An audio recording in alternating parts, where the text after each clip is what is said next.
Në rjoll të Shkodrës, brenda një zone të mbrojtur natyrore, zhvillimi i një resorti turistik po zbatohet në një territor me ndjeshmëri të lartë mjedisore dhe me kufizimet të qarta mbrojtjeje. Projekti Blu Borgo po avancon në zonën Lumi Buna Velipoj, ndërsa në teren vijojnë kundërshtimet për pronësinë e tokës dhe shqetësimet për ndikimin e zhvillimit turistik në një prej ekosistemeve më të ndjeshme bregdetare në veri të vendit. Projekti që parashikon zhvillimin e një kompleksi të madh akomodues dhe shërbimesh me struktura shumëkaqe dhe funksione rezidenciale e turistike ka nisur dhe po vijon me gjithë protestat e banorëve për pronësinë që nuk janë dalur. Territori ku po zbatohet ky zhvillim ndodhet në zonën Lumi Buna Velipoj, një hapësirë e shpallur, peizazh i mbrojtur dhe e karakterizuar nga ekosisteme lagunore dhe biodiversitet i ndjeshëm, ku çdo ndërhyrje urbane lidhet drejt për drejt me kufizime mjedisore dhe rregulla konservimi.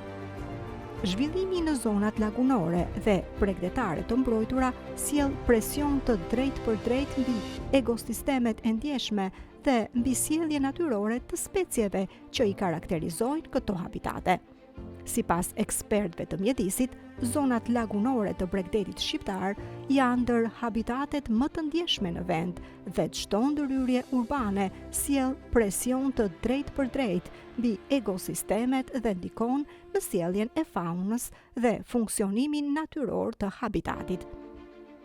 Punimet për projektin ka nisur të marrin formë përmes hapjes së infrastrukturës fillestare, duke sinjalizuar hyrjen e zhvillimit në fazën aktive, zbatimit në teren, në fshatin Rjoll, në njësinë administrative Velipoj, pjesë e bashkisë Shkodër, rreth 40 km nga Shkodra dhe afro 15 km nga Shëngjini.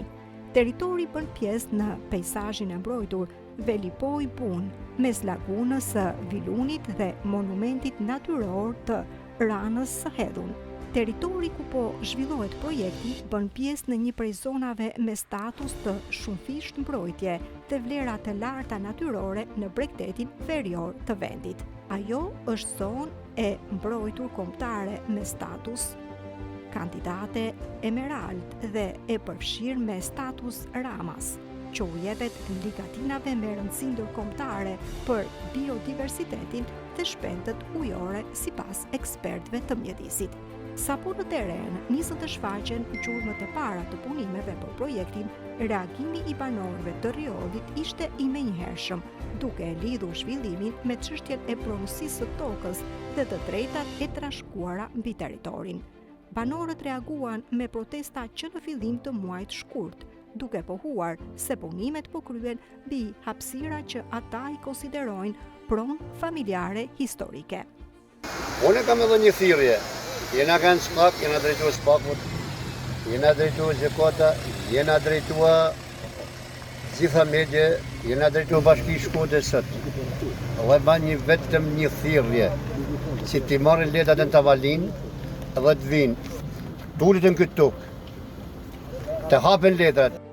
Një pjesë e banorëve janë kthyer nga emigrimi pasi kanë mësuar se në tokat që i konsiderojnë të trashëguara po nis ndërtimi i resortit turistik. Kam ardhur këtu për babin tim, për tokat tona. Ne për Itali unë s'kam pa ndonjëherë policia të shtyjnë njerëzit. Kur bën protestat, rrin policia e ne i ndihmojnë qytetarët.